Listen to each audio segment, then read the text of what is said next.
Next to her is my colleague, Jan Hatting, the Chief Director, Local Government Analysis. And next to Jan is Kensani Makaneta, the Director for MFA Regulatory Oversight.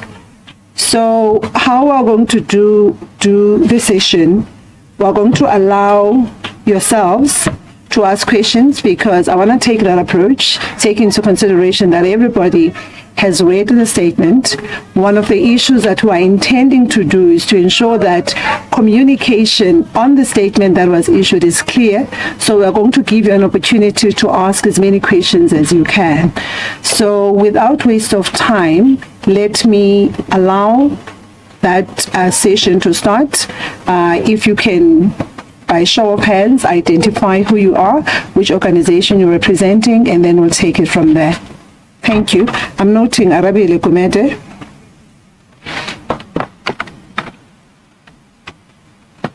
Yeah, thank you so much for that. I think an overall question is to start off with understanding how it was that National Treasury came to this decision. Was it through consultation with the municipalities and the metros themselves, or was this based just purely off of the audit outcomes from the Auditor General, which were released last month as well? Another question is just purely with regards to exactly has been taken away from all 69 of these municipalities, and for how long will this be lasting for?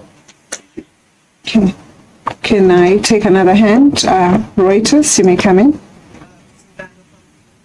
Oh, Bloomberg, sorry. The question relates to Council to the Health, but particularly Colleagues, are you able to hear the questions? I also thought you were speaking very soft. Sorry, can you hear me now? Yes. Sure, Brando from Bloomberg. I was just asking what the sum total of the withheld funds are, but also particularly for Johannesburg. Thanks very much. Okay, number 3. To get started from Mamoepa. If I'm not mistaken, National Treasury did the same in, I think it was in December, when 75 municipalities funds were withheld, and eventually all of them were paid out. How long was the delay in the pay, and did that bear any fruit? Did you see changes that brought you down from 75 to 70? It's not much of a difference. And then the other question is, SALCO responded to this step by National Treasury by pointing out that many government departments don't pay municipalities. Is National Treasury considering the same kind of steps against government departments that don't pay their creditors? Thank you so much. Siphamandla. Well, thank you very much. Siphamandla Gode from ENCA. I'm partly covered, but I would just want to know, as a matter of clarity, what conditions must these municipalities meet in order to access these funds? But also, number 2, how long is this withholding going to last? And what are the plans and measures? I know it's not up to National Treasury, but to safeguard that service delivery is not affected. I know there is a debate about how is this going to affect or not affect service delivery, but also will National Treasury crack the whip much more aggressively, because you say in your statement correctly so that despite some interventions to try and assist these municipalities, they have not been coming to the party. The question is, what next? Thank you. Thank you. I saw the hand behind. Number 5. Can you hear me? Yes, we can. I'm going to be from Reuters. I'll ask my question really, so I think I've covered it. It's more about how long the withholding will be every month from July, August, and then to September.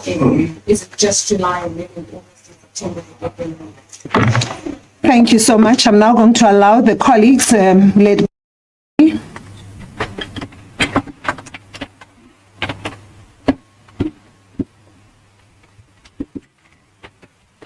Good morning. My name is Okhala Letsenga Rekwe, Head of Intergovernmental Relations Division. Apologies for being late.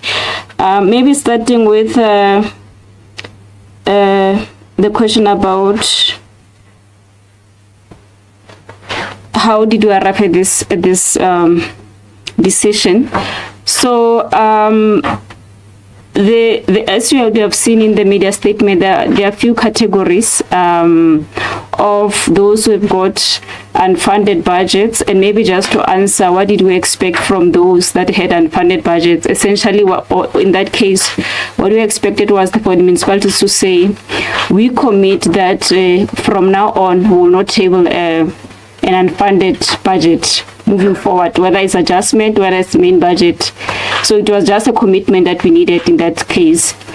With regards to, there's another category, obviously, of creditors that are owed, whether it's water boards, Eskom, Auditor General, SARS, pension funds. So essentially in that regard, what we are requesting from those municipalities is for them to give us the payment plan that has been signed by both themselves and together with those creditors.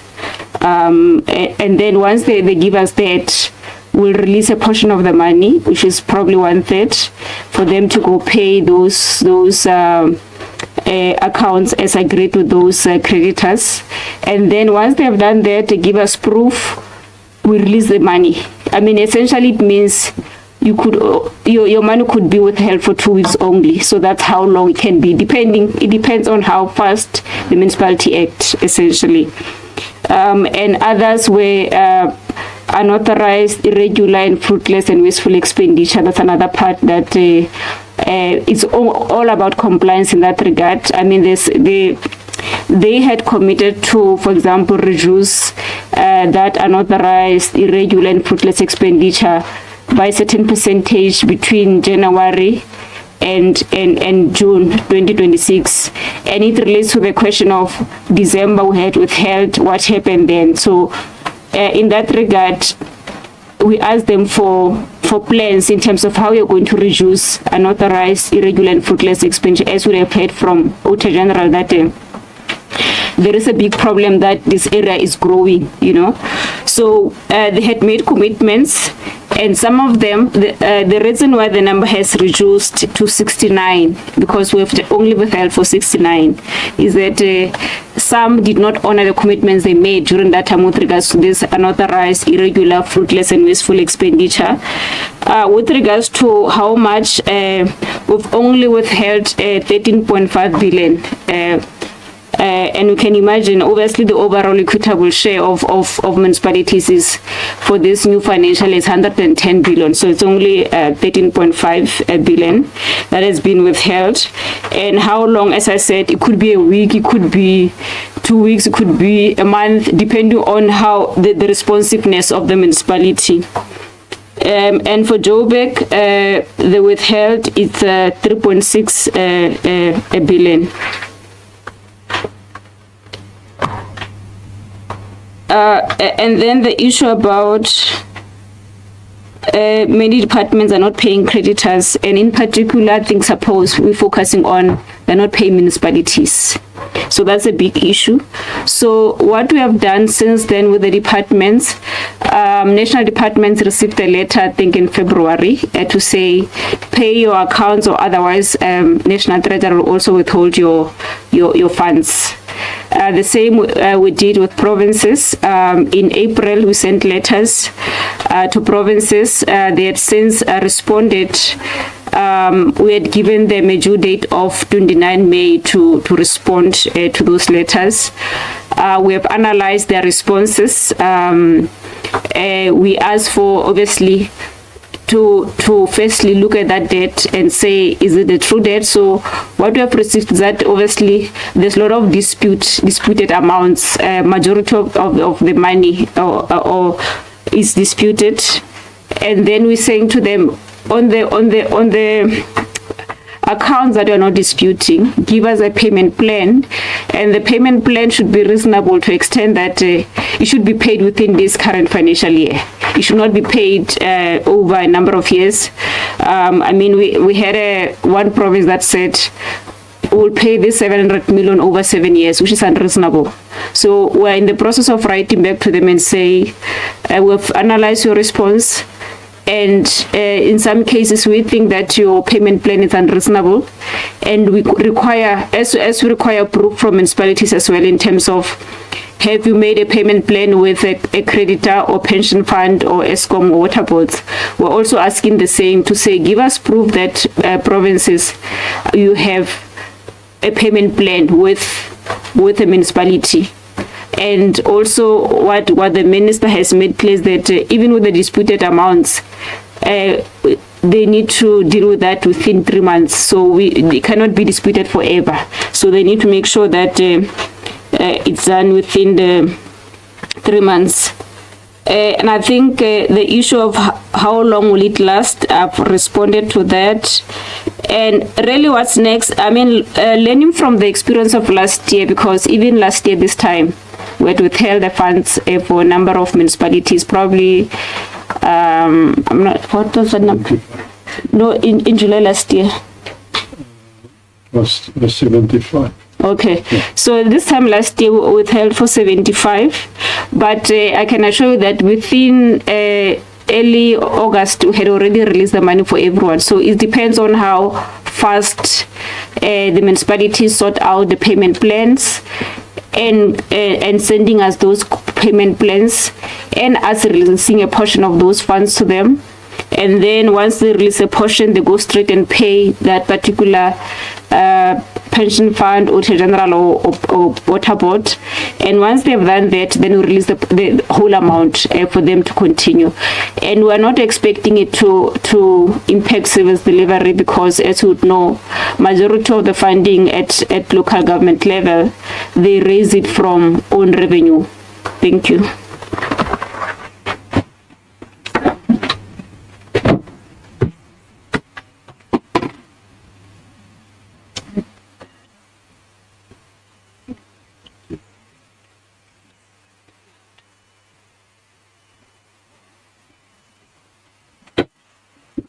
Thank you, Khale. Can I check for colleagues in the room? Are your questions satisfactorily answered? Mamoepa? I would like to make sure that the end of May deadline, was that only for provincial departments or for national as well? Provincial. And what is the deadline for national? Should I come to this? Okay, I think she'll answer. Let me, so that you come once. There's another question that is come. There's a question that came from Classic Business, Michael Avery. He says, Treasury says it's taking, this action is corrective rather than punitive, but who in practice is being corrected here? The politicians and officials who broke the law, or residents who may have less cash available for services? And as a follow-up, he then says, can you point to one mayor, municipal manager, CFO, or councillor who will personally suffer a consequence as a result of this action? I think Michael DDG will speak to it, but just safe to say, separation of powers. Treasury's role is to take the action based on what it is empowered in law, right? And I think the action is based on ensuring compliance within the MFMA, imposition of consequence management that lies with another jurisdiction. As everybody knows, that municipalities have councils, they have oversight structures. So I don't think that the question can be fairly responded to by National Treasury. It can be posed to the right authority, but I'm going to allow the DDG just to expand on it. Thanks.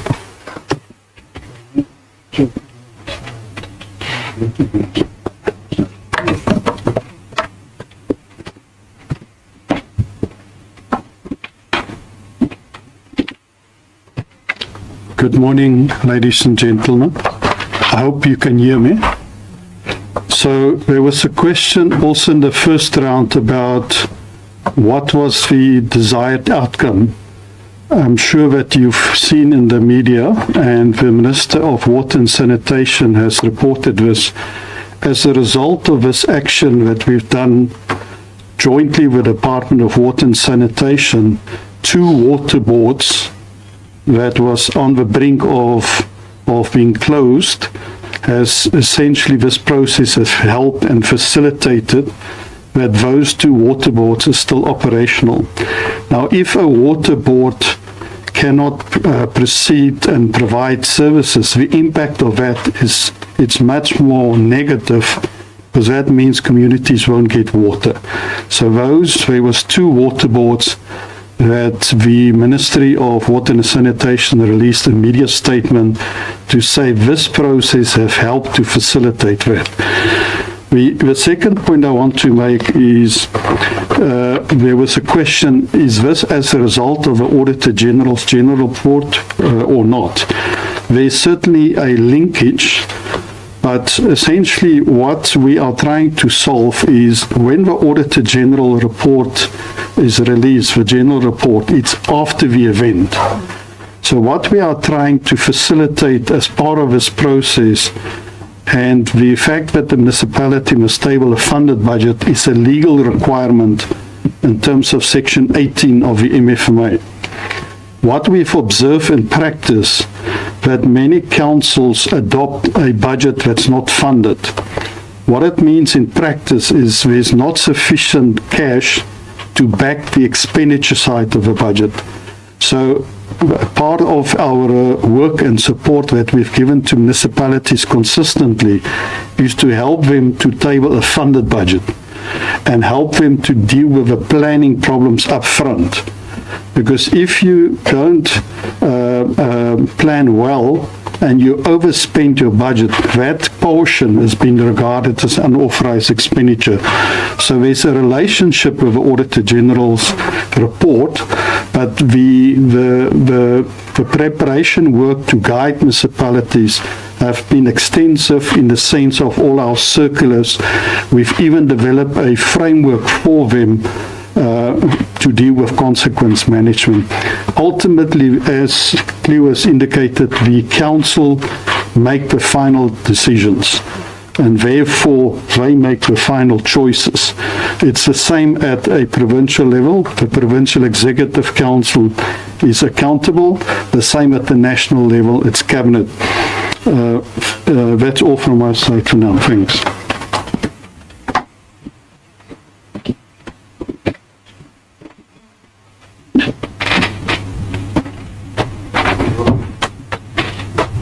Good morning. I'm Kensani Makaneta, as previously introduced.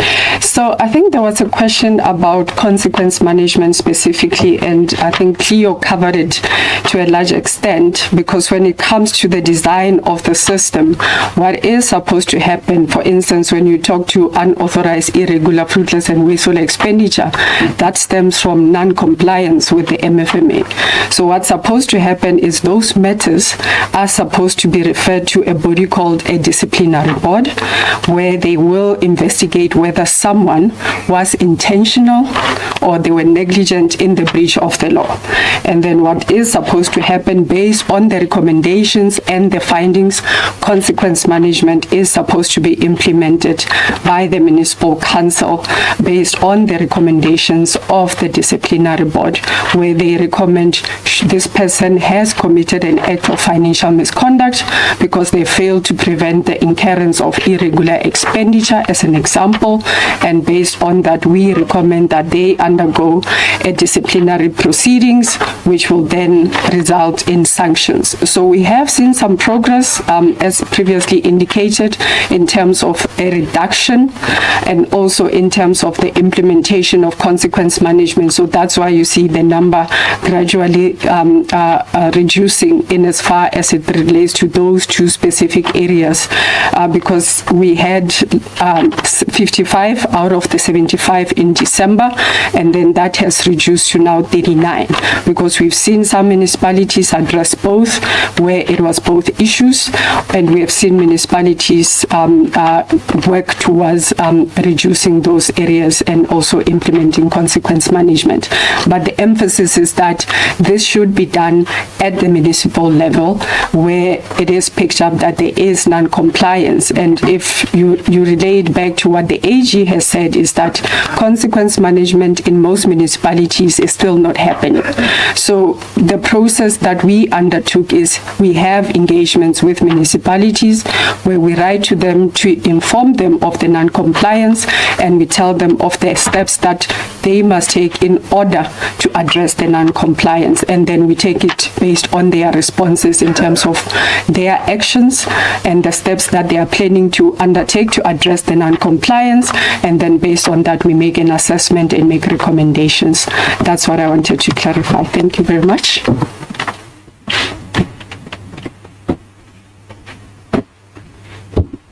Thank you, Kensani and Jan. I'm now going to read questions that are coming on from online, and then I'll come back to the room. Anelita from Eyewitness News says, were municipalities aware, and at which point was it confirmed to them that their funds for July would be withheld? And then another one from the Insight Factor, Modiba. The move to temporarily withhold finances is seen as a move to ensure that public money is used correctly, and this should be applauded. But do you think this bold intervention will bear success whilst the very same corrupt individuals remain? For an example, in the Ngaka Modiri municipality in the northwest, there's been countless media reports exposing how the mayor, there called Khumalo Molefe, is alleged involved in corruption and illegally runs the administration processes of that municipality. To this day, he still remains in his position. Secondly, in the city municipality, the CFO Messi Petla was arrested for financial misconduct and paying ghost payments, yet she still remains. So does the department think this move will be successful if the very same individuals remain? The third part of his question, over the years, we've heard of a missing 2 billion in the Ekurhuleni municipality. The officials of the municipalities have since failed to show us on paper where the missing 2 billion is, some within the AG stating that the challenge was over budgeting from the side of the municipality. Is National Treasury aware of the missing 2 billion in Ekurhuleni? So, and then the other question is from Velani Ludidi from News 24. Why intervene now rather than earlier? Were other municipalities considered? Has anyone objected? How much money has actually been withheld? Has Treasury ever used Section 216 this extensive before? How many municipalities are one step away from a similar action? The other one is from Simon from IOL News. Could more municipalities face similar action in future if they fail to comply? Are there any municipalities that the Treasury is considering to face similar action? Will Treasury consider withholding larger portions of funding if non-compliance persists? What message does this decision send to municipalities that continue to ignore the Municipal Finance Management Act? The last one from online comes from Arthur from Heart FM in Cape Town. Before making this decision, what measures and interventions did National Treasury put in place to assist municipalities facing service delivery challenges? Can you elaborate on the support provided, whether those interventions achieve the desired outcomes? And the second layer of the question is, the Public Protector noted that financial constraints are affecting service delivery in many municipalities, has recommended that National Treasury review whether the current funding mechanisms are adequate for municipalities facing significant infrastructure backlogs. What is the Treasury's response on this finding? I'm going to take question inside. Maybe before the DDG comes in, let me quickly deal with the question from Insight Factor. I think the point that Kensani, Jan, and probably even myself commented on the issue, the consequence management, where it lies. It doesn't lie at National Treasury. I think that one has been covered. Yeah, and then I'm going to go to Sipamandla, and then and yourself. Thanks. Thank you very much, Department from ENC again. According to the Auditor General, the Free State and the Northwest are some of the struggling provinces, of course.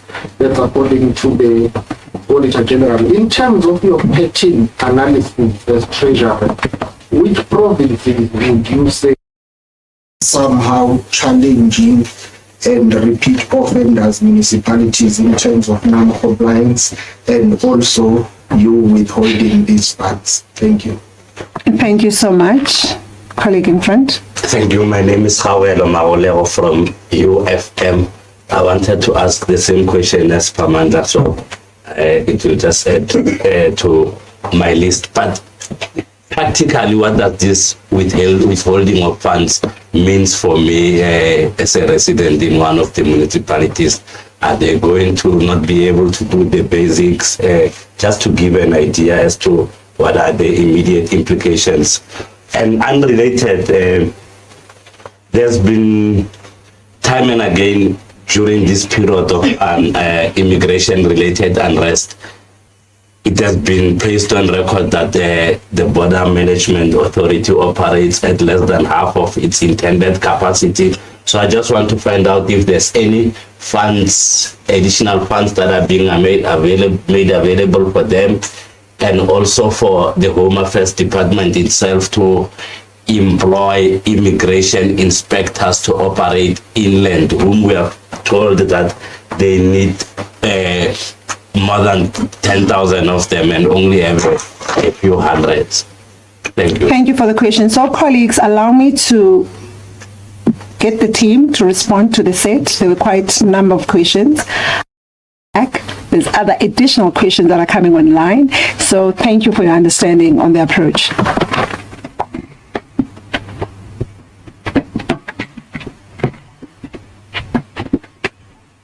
Okay, thanks for the question. The deadline for national, so we're also in the process of writing back to them again now, just to set out the process in terms of how it's going to unfold for national. So also because in their case, what we would like them to do is to ensure that they verify the accounts that has been provided, because in some instances you find that there will be a municipality in case at the end that says, for example, National Treasury owe us, and yet National Treasury does not have regional offices. So there needs to be a data cleansing process as well. So but it's we are saying to departments, whether provincial or national, to say it's best interest to follow up and make sure that you don't have such cases where you get accounts from municipalities that you don't have offices in that particular municipality. So I think that's going to be important. And I think on the issue of who's being corrected, municipalities or citizens, so we in our view are correcting the behavior in municipalities, and obviously, as you have said, we want also that to go to departments as well, all three spheres of government. So in the sense that we need to get in a habit of paying our creditors. I mean, imagine in these instances where pension funds money are taken from employee salaries, but yet they're not paid over. So if something happened to a particular employee and then their families are not able to claim from pension funds because a certain municipality did not pay. So it's a big issue that we're trying to ensure that such cases, people do not get used to not paying that. Where the municipalities are aware, and at which point, yes, I can confirm that the first set of letters went to municipalities on the 22nd of June and the 23rd. So, and just to say, at that time we wrote to 99 municipalities. So 30 responded in a way that we have not withheld their money. So we had written to the 99 municipalities, and we only are withholding now today because the money was due to be released today. We're withholding for 69. And in that, obviously, we requested a number of documents and proof, and all, as I indicated earlier, to say, in the case where you owe people, you'll tell us you'll have a payment plan. And then I think Kensani spoke about on the issues of unauthorized, irregular, and fruitless expenditure. What was the expectation, and those 30 submitted what was required. Even with regards to the unfunded budgets, they would have said, we commit that the future councils, because of, as you know, we're going to local government elections, or committing that the future councils will not table an unfunded budget. So I think on the case of Nakamudiro Molema that has been spoken about, I mean, there are consequence management that should be in place, and there are law. If there are court cases with regards to the CFO, we'll let the law to run its course in that regard. But we do accept that they might not necessarily deal with corruption. Obviously, there are kind of areas that we are looking at. For example, we're also trying to get to publish the procurement data for municipalities at some point, so that we're working towards that, so that we increase transparency. So it's also the issues that will increase that transparency in the future. With regards to Ikurleni, the money that was missing, it was really from unauthorized expenditure. It was a non-cash item, so it was not really money left the system and all of that. Has we done this before? Yes, we've been doing this since 2024. 2015 was the first one. Okay, yes, but I think in the past few years we've been doing it for lesser municipalities. I think probably last year that's when we begin to have a big number that we have done, and as I indicated before, we've been able to release money earlier. So the time it will take to release the money, it will depend on the time it takes for municipality to respond. Could more municipalities face the same action? Yes, had the 30 part of the 99 not answered in the way that we requested them to, they could have been part. So there could be more, there could be less in the future. But we're hoping that through this process there could be less, because this section 216 of the Constitution is in our view is a measure of last resort, and we don't want to do it all the time. We're expecting that behavior will change, and we don't have to do it again. So what does this message send to municipalities? It says we're really serious about compliance to legislation, so it's important that municipalities comply, or all three spheres of government comply to the legislation that we have.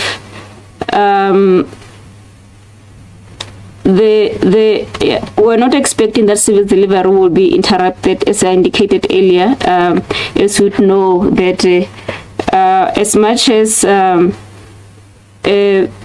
the transfers from national are below 200 billion for municipalities a year. But if you look at the budget of a municipality, when you include the revenue that they raise, I mean, in this previous financial year, they had a budget of around approximately 750 billion. Yet we had transferred less than 200 billion to them. So it just shows you that they've got more revenue raising power from the Constitution, unlike provinces. Provinces only raise less than 30 billion a year. Municipalities raise almost 500 billion from their revenue. So therefore, we're not expecting that service delivery will be impacted, because in any event, in this transfer, we're only transferring 42% of the equitable share for this period, and the next transfer is in December, and the last one is in March. So reviewing the current funding mechanism, yes, indeed, as we have heard, we are busy reviewing the local government fiscal framework at the moment as National Treasury. So we started last year. So right now we've finalized the expenditure analysis. So we're busy reviewing the revenue part of that work that we're doing as National Treasury. So at the right time, Minister will indicate what was the outcome of that. So the struggling municipalities, as said by AGSA, is still the same. We see that if you look at the list, you will see that the number of municipalities from Northwest and from Free State are still higher. So what does this mean for citizens really? It means that the citizens, as Ian has indicated, we are worried about the fact that we're not getting services. We would like to see a change in behavior in municipalities. As Ian said, last year, Val Central and Mahalis Water almost went bankrupt, but through this process, we've been able to help them to stay, to remain a going concern. And because we said with these municipalities, 12 of them last year, if I remember correctly, go and pay this water boards.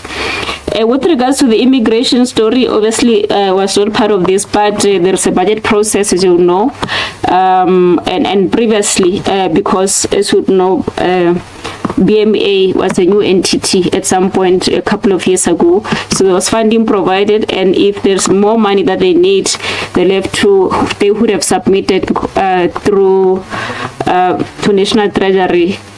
On the 26th of June, the submissions were due for the new budget process for 2027 MTF. Thank you.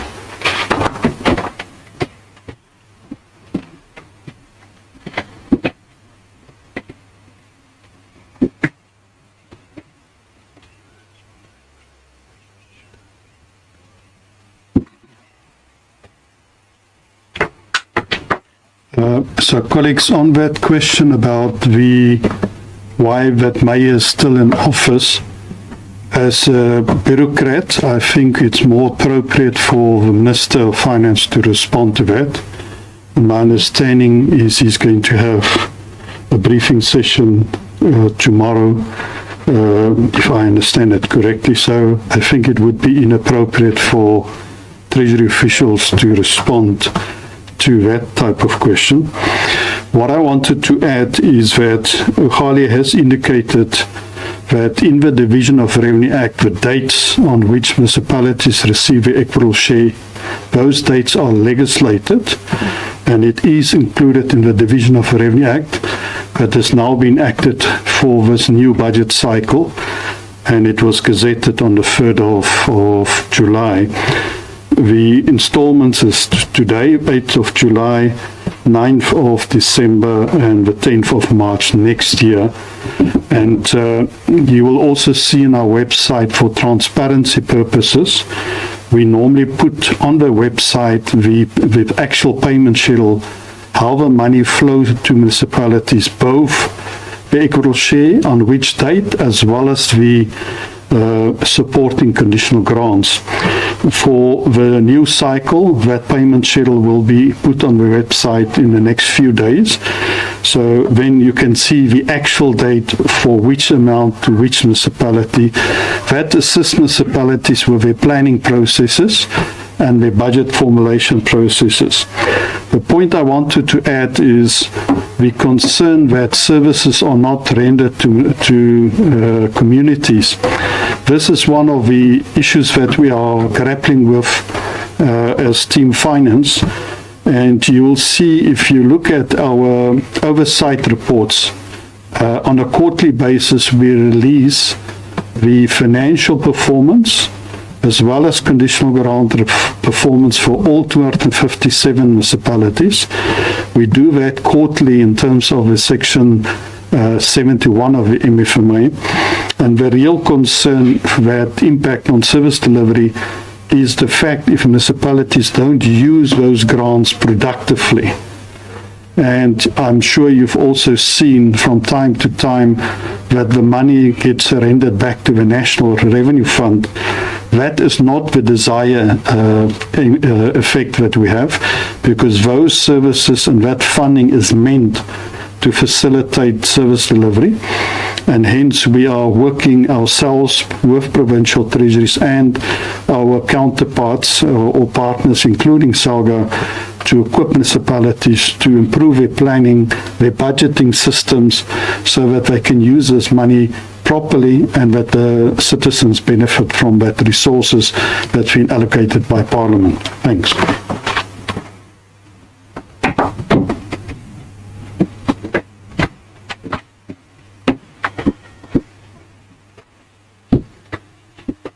Maybe I must focus on the support that we have provided to municipalities before we came to the decision. I think Jan can talk to the debt relief that we are doing for municipalities, but I'll just focus briefly on what we have been doing to support municipalities on the areas of reducing unauthorized, irregular, fruitless and wasteful expenditure. And just this past month in June, we just concluded a few provincial roadshows, except for 2 provinces, Limpopo and Mpumalanga, which are scheduled for later this month, where we took councillors, particularly municipal public accounts committees, officials through the process of actually from the start, how do you reduce unauthorized, irregular, fruitless and wasteful expenditure? And when you have incurred it, how do you process it through the system in terms of what must be submitted to the municipal public accounts committee and what should go through to council in terms of whether you are recovering. For instance, we have instances where there was fruitless and wasteful expenditure where a municipality inadvertently paid a supplier twice for the same services that have been rendered. In that instance, we emphasize that recovery must happen, because then that money that must be recovered can be redirected towards service delivery. So what we have been doing with municipalities is we've been having ongoing capacity building sessions, and those of you who have been paying attention to local government would know that government started putting the spotlight on unauthorized, irregular, fruitless and wasteful expenditure back in 2016. So we started with monitoring the top 10 highest municipalities, and through supporting them with capacity building sessions ongoing, because we believe that although we are implementing this step, we are open to actually providing that support and guidance, and at particular times also provide resources to these particular municipalities to assist them to deal with municipal finances, and also setting them towards the path of recovery. So there's a myriad of actions that we are taking as National Treasury to support municipalities, and those municipalities, for instance, that are struggling. We have a unit called Municipal Recovery Services that assists municipalities with actually developing plans, financial recovery plans, and assisting them to actually collect what is due to them in as far as that recovery plan is concerned. But coupled with that, we have been issuing circulars that provide support. Jan spoke about the consequence management framework that we have issued for municipalities to deal with matters relating to consequence management, but we've also issued what we call MFMA Circular 68. So when you look at that circular, we have reworked it because through our capacity building initiatives, we have picked up that in some instances municipalities were not clear in terms of how to deal with it, how to implement consequence management, particularly where it's very clear that there was intent or there was negligence on the part of the officials. So we've beefed it up with supporting templates that will assist with proper reporting that's aligned back to the legislation. So our capacity building is ongoing. We have a few sessions that are scheduled actually later this week on Friday. For instance, we have a session with Equitable, and we are planning other sessions with other municipalities so that we can demystify how to address unauthorized, irregular, fruitless and wasteful expenditure, because we understand this mechanism is not long term. And so we are trying to balance the corrective actions with support. Thanks.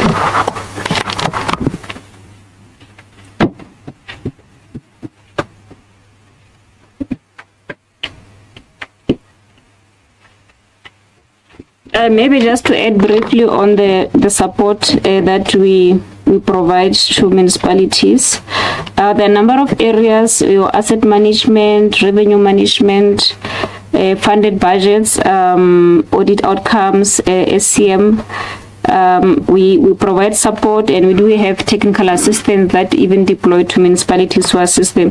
But just maybe focus on the revenue management, because the big part of actually withholding, it relates to that municipalities are not able to collect revenue because maybe they set tariffs that are not right. But we, as you know, we do have this program called Municipal Debt Relief Program. And what we've been doing with those municipalities that are in that program, we began to help them with smart meters as part of the support to ensure that they are able to generate more revenue. And we've seen the benefits of that in a number of municipalities where we have implemented that, where now their current account with Eskom are up to date. We believe that even this metro trading services reform that we're implementing metros, I mean, it's going to ensure that the infrastructure for water, electricity, solid waste are in good condition, that the metros will be able to collect more revenue as required. So because those are the trading services.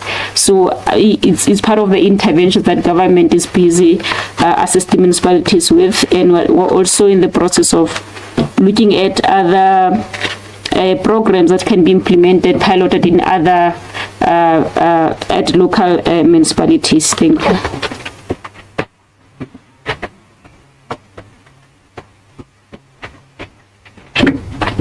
Thank you, DDG. I have a set of questions that are coming on online, and then I'll come back to the room.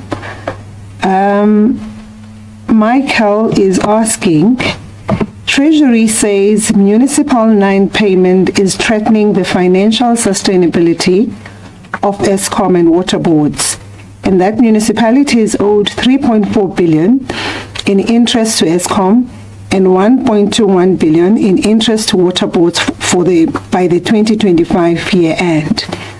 If these municipalities already cannot pay Eskom and water boards, how does taking away liquidity improve their ability to pay those creditors? On what empirical basis can Treasury state that there will be no impact on service delivery? Have you conducted a municipality by municipality cash flow analysis before making that claim? Will you publish those cash flow assessments? That's one question online. The next question is from Carol Payton, News 24. In the case of Johannesburg, the city has between only 5 and 17 days of cash cover. A 3 billion hit to income in July would definitely impact cash flow. Your comment? Another question from Carol Payton. WRT to unfunded budgets. Are you saying that Munichs must promise in the future not to table an unfunded budget, or they must redo adjustment budgets? Another one from Carol Payton. In the case of Joburg, are you saying that the city does not have to revisit the 10 billion politically negotiated wage adjustment? From what Ohale was saying, it seems that all Joburg needs to do is to adopt a funded budget in the future. Is that it? And then you have Rowan from Citywire. Has the National Treasury identified any municipalities that are using their local government equitable share allocations primarily to fund the salaries and the remuneration of councillors, mayors, or other political office bearers at the expense of service delivery? Another question from Carol Payton. If you did this at the same time last year and then paid Munichs after a month or two, now those Munichs are back on the list for punishment. What is the value of the temporary withholding once a year? Why would any municipality listen to you in future for longer than a month? And then the Mail and Guardian. Is Treasury not concerned also that the move could hit the City of Joburg credit rating and or outlook, especially after the Moody's decision not to downgrade just last week and held COJ's outlook as positive in line with SA government sovereign outlook? So those are the questions online. The colleagues in the room have waited for too long. Because I appreciate their understanding, I'm going to reach out to them to ask questions, and then we can just take all in one bulk. Is that so? Can it work? Let me start from my left, Mamoepa. Thank you. In the press release, it was stated that the the failure of municipalities to pay third parties continue to impact the ability of FSCA, the Auditor General and SARS to operate optimally. Now, okay, why do municipalities pay the FSCA? So if you can just clarify that. And then can you give us the numbers? What do municipalities owe the FSCA, the AG and SARS? Thank you. Can I go to my right, Reuters, and right at the back? If you could help me understand this action, especially like in the case of the city of Johannesburg, is this the first step into putting the city under administration, or is this the National Treasury's version of putting the city of Johannesburg under administration?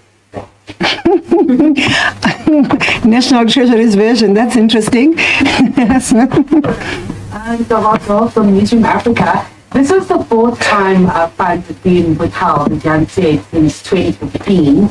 And in 2015, it was 16 municipalities. So are we seeing really an improvement in such action? Because it's a similar number, 69, 60 now. And where is the Treasury seeing that perhaps other intergovernmental stakeholders need to be pulled in here, where there's stubbornness in issues within municipalities, particularly around that wasteful expenditure? Thank you. Thank you. Maybe Kopano, before DDG comes in and the colleagues, there is no version of National Treasury version anyway. There's only one version, and National Treasury executing its mandate in line with the Constitution. Thanks.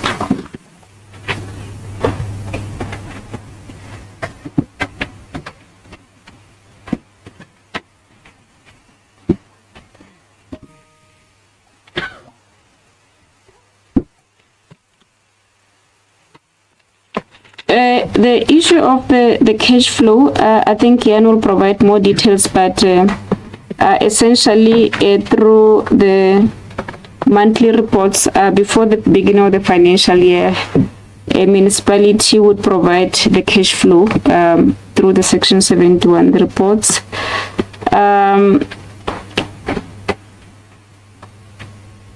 With regards to the issue of City of Joburg, I'll answer some question. So the fact that obviously we've just asked municipality to commit that they will table funded budgets in the future and not redo adjustment budgets. So the adjustment budget have passed. Remember, we're in the new financial year now. The adjustment budget was for 2025-26. The financial year has ended on 30 June. So we're in the new year.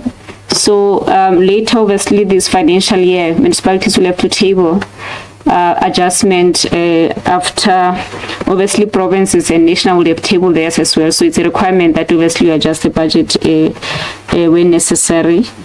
I think the value of the withholding, we've already spoken about it, of Joburg, which is 3.6 billion that we've spoken about. The credit rating, yeah, obviously, I mean, we would want all municipalities, including the City of Joburg, to comply so that credit ratings are not impacted. The FSA really relates to the pension funds. Is the pension funds monies that the employees that the municipalities would have taken from their salaries, and also the portion of the municipality that they have not paid over to the pension funds. With regards to SARS as well, you would have taken tax from my salary, but you have not paid over that pay as you earn part. With regards to the AGSA is the audit fees, and as you know that the new cycle for auditing for municipalities about to begin for the financial that just ended now.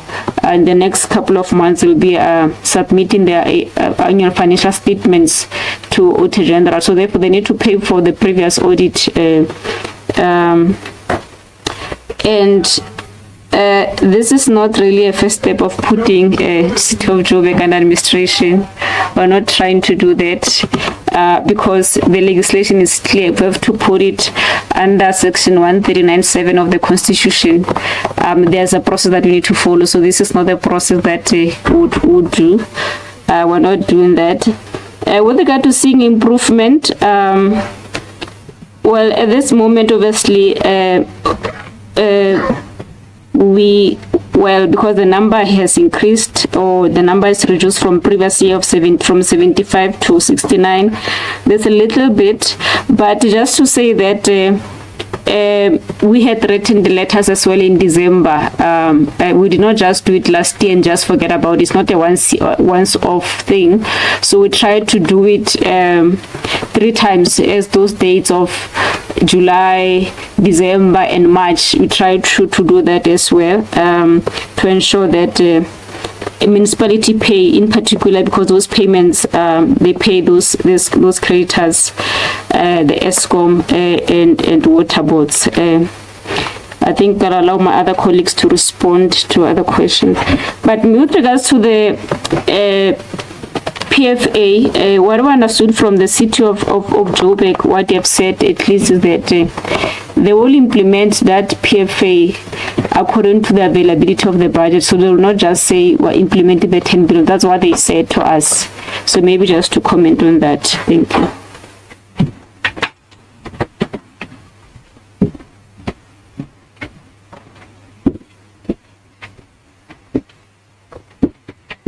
So, colleagues, as far as the cash flow question is concerned, as part of the Section 71 quarterly publication, we publish, as I've indicated, the financial performance as well as conditional grant performance.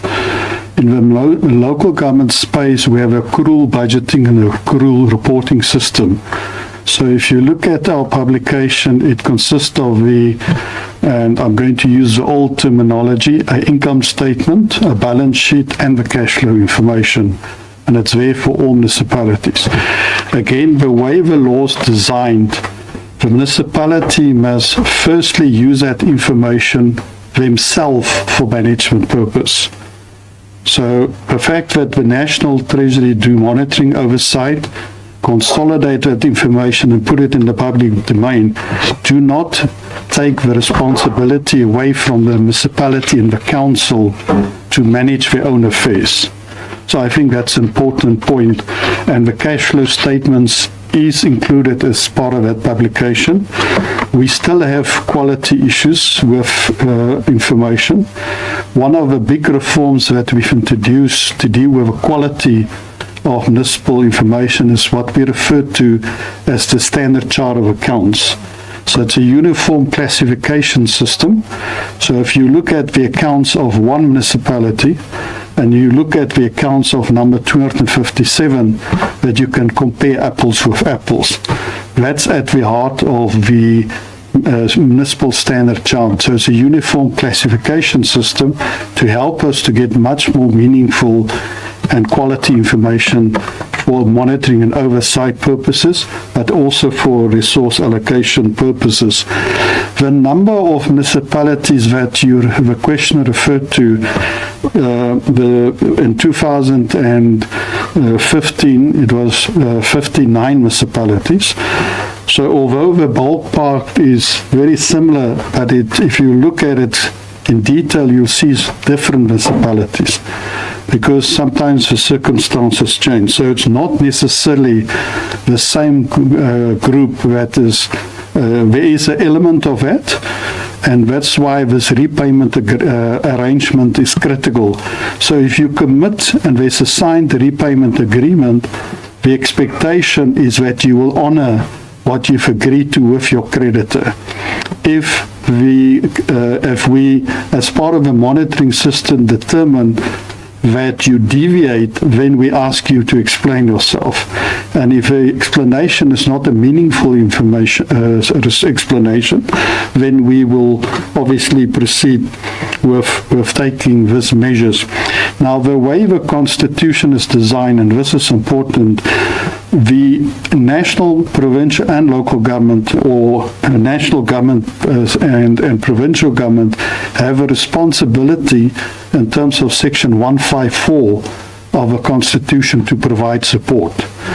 So the fact that my colleague has referred to all our circulars, all our guidelines, all the regulations, and all the training and even our capacity support programs is precisely to give effect to that constitutional provision. So we can't escape our responsibility to continue providing support. The second part is if the advisory information, the preventative information and processes do not translate into the desired result, then the Constitution has this provision, which is in Section 139 of the Constitution. Also, coincidentally, Section 139 of the MFMA. Both are Chapter 13 in the Constitution and Chapter 13 in the MFMA. That's the instrument that you need to follow if you want to put a municipality under intervention. So there's a procedure that you need to follow, and as the Deputy DG IGR indicate, that is not on the cards at this as we speak in the context of the Joburg case. Then there's the other provision that's in the Constitution that we have invoked, in this case, Section 2162, where the National Treasury can withhold the funds for all organs of state. And progressively, we are doing this now to deal with this culture of non-payment in our system. The law is very clear that you have to pay your creditors within 30 days. And this is essentially one of the big challenges that I think the city of Joburg is dealing with at the moment. Do you have sufficient cash to pay your creditors? And I think that's one of the requirements in most of the correspondence. Again, we have given our notices to municipalities. We've given them 7 days to respond. Then we process that information. We check whether they have not dealt with this issue before, and based on that information, and this is the beauty of the initial notice to 99 municipalities, as the Deputy DG indicated, 69 have not given us all the evidence that's required. So the quicker they do this, the quicker we can release the money. And for all the time that we've introduced this process, the legislation allows us 120 days as a maximum period. In the whole time that we've exercised this provision in the Constitution, we've never exceeded more than 30 days. So the fact that there was a second notice where the Minister communicated that we're now proceeding, that then sparked a reaction, and obviously as the information gets submitted, we work through that in quite detail. As far as the budget is concerned, and the Joburg is an example, initially when they've tabled the adopted budget, as a Treasury, we've institutionalized a practice for the big cities that report directly to the National Treasury, and there's 17 of them. We've routinely assessed their budgets annually, and at that point, the budget was not funded. After we've had our formal engagement, we've worked with the city to the point when they took it to council for adoption, the budget was funded. So this is a process that's been institutionalized over a number of years. By now, theoretically, we shouldn't have any municipality that adopt an unfunded budget. But there's a process that's been institutionalized. So we look at the tabled budget, which is normally on the 31st of March. We look at the adopted budget, which is in most cases by the end of May. And then we also assess the adjustment budget to make sure that municipalities don't live beyond their means by adopting a budget that they can't sustain. Thanks.